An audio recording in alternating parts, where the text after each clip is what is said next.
नमस्कार दोस्तों, आपका स्वागत है मेरे इस यूट्यूब चैनल पे। तो आज जो हम जो चीज़ देखने वाले हैं, क्योंकि आज तो है संडे और मार्केट जो है वो कल को ओपन होंगे। लेकिन आज मैं जिस चीज़ के बारे में आपको बताने जा रहा हूँ, उसका नाम है आरएसआई स्ट्रेटजी। तो आरएसआई स्ट्रेटजी को हम कैसे यूज़ कर सकते हैं अपने ईटीएफ की ट्रेडिंग के लिए। माफ़ कीजिए।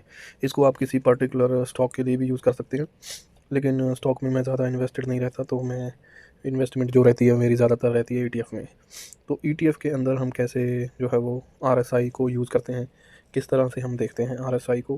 तो सबसे पहले हम समझ लेते हैं कि जो आरएसआई है वो है क्या। चलिए, मैं जैसे यहाँ पे ऑटो 20 पे क्लिक करता हूँ और आपको दिखाता हूँ कि इंडिकेटर में लगा के ऑटो 20 जो है वो भाग रहा है। चलिए, ऑटो यहाँ पे लगाता हूँ मैं आरएसआई। इसका नाम है रिलेटिव स्ट्रेंथ इंडेक्स। तो यहाँ पे मैं इसको क्लिक कर दिया, यहाँ पे जाके लिखा आरएसआई। तो ये आरएसआई यहाँ पे क्या लग क्यों रहा, आरएसआई लग गया। ठीक है, ये देखिए आरएसआई जो है वो लग चुका है।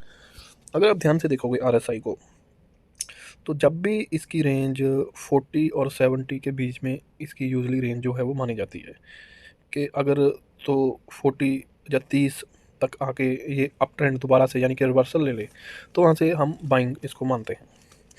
और 70 के ऊपर 80 तक आ गया तो सेलिंग जोन माना जाता है। लेकिन इसका मतलब ये नहीं है कि अगर 70 के ऊपर चला गया है तो उसके बाद ही आपको सेल कर देना है, या ये 40 के डाउन आ गया है तो उसके बाद ही आपको जो है वो सेल कर देना है, ऐसा नहीं है।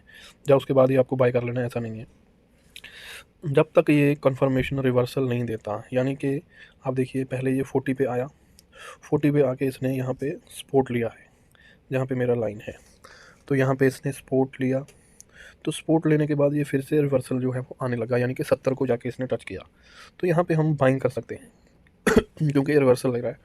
लेकिन अगर ये 40 के नीचे जा रहा है, 30 तक चला गया है और 30 से भी नीचे जा रहा है, तो इसका मतलब वहाँ पे सेलिंग एक्टिव है। लेकिन क्योंकि हम ईटीएफ में ट्रेड कर रहे हैं, तो ईटीएफ में ट्रेड करने का हमें कोई इस तरह देखना नहीं पड़ता कि हम उसमें सेल तो करते नहीं हैं। बहुत सारे लोग करते भी होंगे, लेकिन हम तो ईटीएफ को बाय ही करते हैं। तो जितना भी प्राइस आपको नीचे मिलेगा ईटीएफ का, उतना ही आपके लिए अच्छा है।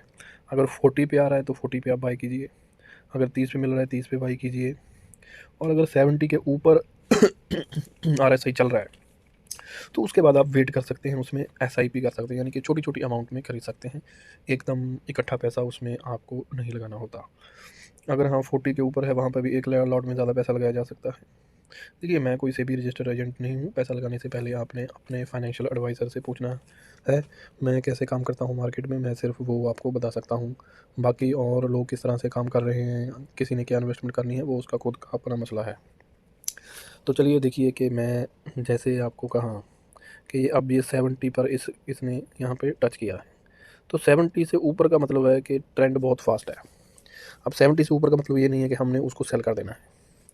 70 से ऊपर जाने का मतलब है कि उसके बाद जो मोमेंटम आएगी बड़ी फास्ट आएगी। 80 तक जो मोमेंटम गई है बड़ी फास्ट गई है। देखिए आप, ये लास्ट वाला जो कैंडल है, ये बहुत बड़ा कैंडल बना है। तो नीचे जो है वो 40 के लेवल पे है, वहाँ पे बाइंग है। 40 के लेवल पे हमने बाइंग किया है और 70 के लेवल तक हमने वेट किया है, 80 के लेवल तक हमने वेट किया है। ये इससे भी ऊपर जा सकता है, ऐसा नहीं है इससे ऊपर नहीं जाएगा। आरएसआई का शो करना होता है रिलेटिव स्ट्रेंथ कितनी है, लेकिन जब एक दफ़ा मोमेंटम आ गया तो वो 80 के ऊपर भी चला जा सकता है। तो इसमें एक सिंपल सा फंडा है कि हमने 40 पर अपना बाइंग एक्टिवेट करनी है और 70 पे जो अपनी है वो प्रॉफिट बुकिंग कर लेनी है। चाहे उसमें आप आधी क्वांटिटी प्रॉफिट बुकिंग कर लीजिए, चाहे आप जो है वो उसमें से 40 या 60% प्रॉफिट बुकिंग कर लीजिए। तो इस तरह से आरएसआई स्ट्रेटजी पे वर्क करके हम जो है वो अच्छा खासा प्रॉफिट जनरेट कर सकते हैं, यानी कि मैक्सिमम 5% आप निकाल सकते हो महीने का। और महीने का 5% यानी साल का 60%। कोई मुश्किल बात जो है वो है नहीं, बन सकता है।